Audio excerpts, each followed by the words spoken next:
What are you going to do to this game to make it different and improved over the first game?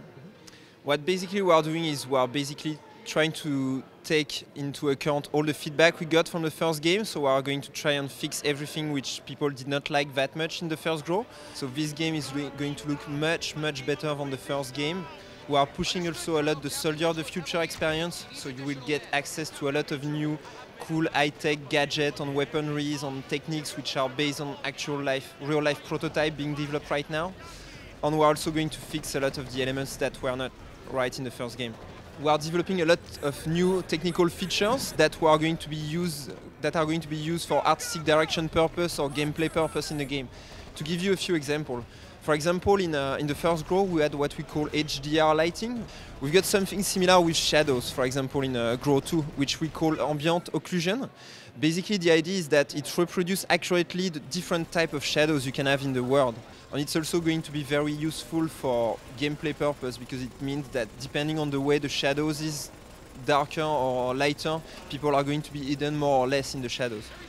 So this is one example. Another example which I can give is a lot about SFX. We are pushing the SFX much further. So we'll have much more impressive explosion. I think you saw a few of them today. What we are doing also, we have dynamic fire on smoke. Meaning, for example, when you've got some smoke from in a building, for example, if you've got an explosion happening next to it, the smoke is going to be pushed away by the explosion. Or if you've got like an helicopter coming next to it, the trajectory of the smoke is going to be modified depending on the source of wind from the helicopter or from natural wind, for example. So from a gameplay perspective, the cross-comm is back, the narcom is back, but the cross comes back in a different way, right? You're actually able to see through your cipher. You're able to use a mule, for instance, which is a sort of four-wheeled vehicle, and you're going to be able to see through the perspective of that. Can you see through the perspective of your teammates as well? Yeah, totally. It's something we wanted to push further. The cross-comm was interesting in Grow 1 because it allowed you to see in real time what your teammates were seeing, for example, but it was only just a small window on your top left corner. Now you are giving the player the ability to expand it to a full view.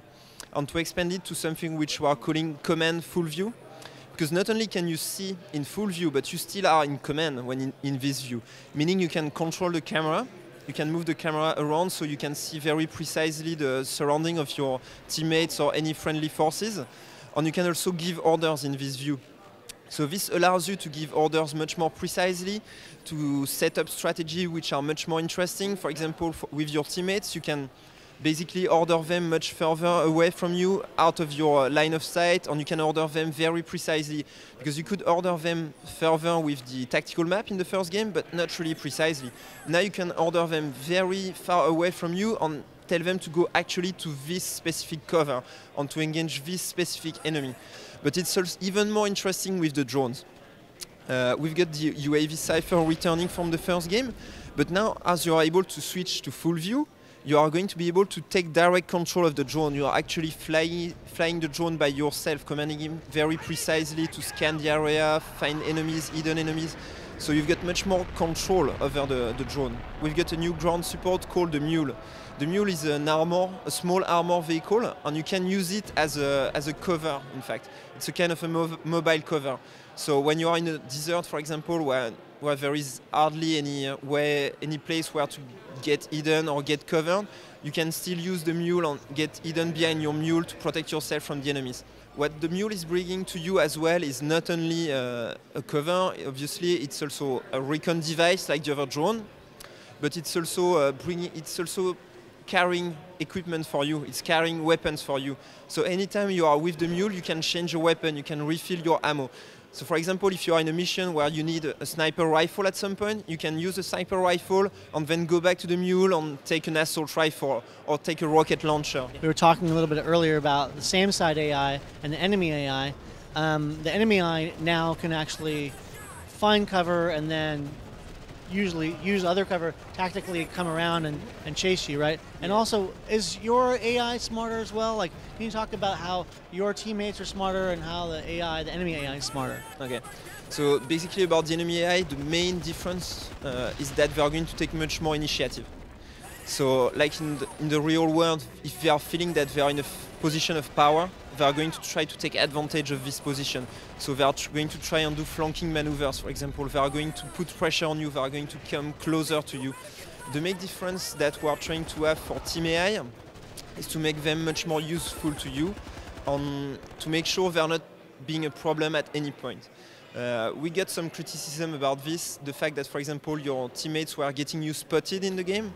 So we are trying to prevent this from happening.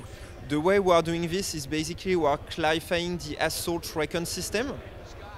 So basically when you're putting your teammates in recon now, they are never going to engage the enemy unless you change to assault or unless you ask them to do so. Another thing they are going to do is to basically use the compass. We are putting the compass back in the game. So using the compass, they are going to be able to tell you there is a threat southwest, for example.